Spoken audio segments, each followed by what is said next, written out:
जम्मू कश्मीर के कुलगाम से, जहां पर फौज और दहशतगर्दों के बीच एनकाउंटर हुआ। इस एनकाउंटर में फौज के 3 जवान शहीद बताए जा रहे हैं। यह एनकाउंटर कुलगाम के हालावन इलाके में चल रहा है। फौज पूरे इलाके को घेरकर सर्च ऑपरेशन चला रही है। तो बड़ी खबर जम्मू कश्मीर से आपको बताते चले, जहां पर कुलगाम में फौज और दहशतगर्दों के बीच एनकाउंटर की खबर है। इस एनकाउंटर में फौज के 3 जवान शहीद हुए हैं। बेहद अफसोसनाक, सिक्योरिटी फोर्सेस को बड़ा नुकसान हुआ। इस एनकाउंटर में 3 जवान शहीद हो गए हैं। यह एनकाउंटर कुलगाम के हालावन इलाके में चल रहा है। पूरे इलाके में फौज का सर्च ऑपरेशन भी देखने को मिला। हालांकि किसी भी दहशत गर्द के ढेर होने की जानकारी नहीं है। फिलहाल सिक्योरिटी फोर्सेस को भी बड़ा नुकसान हुआ है। 3 जवान इस एनकाउंटर में शहीद हुए हैं।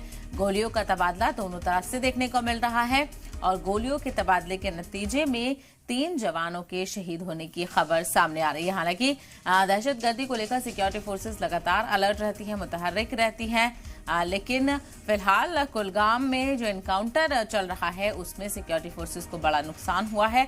सिक्योरिटी फोर्सेस के 3 जवान शहीद हुए हैं। यह एनकाउंटर कुलगाम के हालावन इलाके में चल रहा है। जंगली इलाका है और क्या कुछ तफसील आ रही है वो भी जानने की कोशिश करेंगे। लेकिन फिलहाल आपको बताते चलें, जम्मू कश्मीर के कुलगाम में फौज और दहशतगर्दों के बीच एनकाउंटर देखने को मिल रहा है और इस एनकाउंटर में फौज के 3 जवान शहीद हो गए हैं।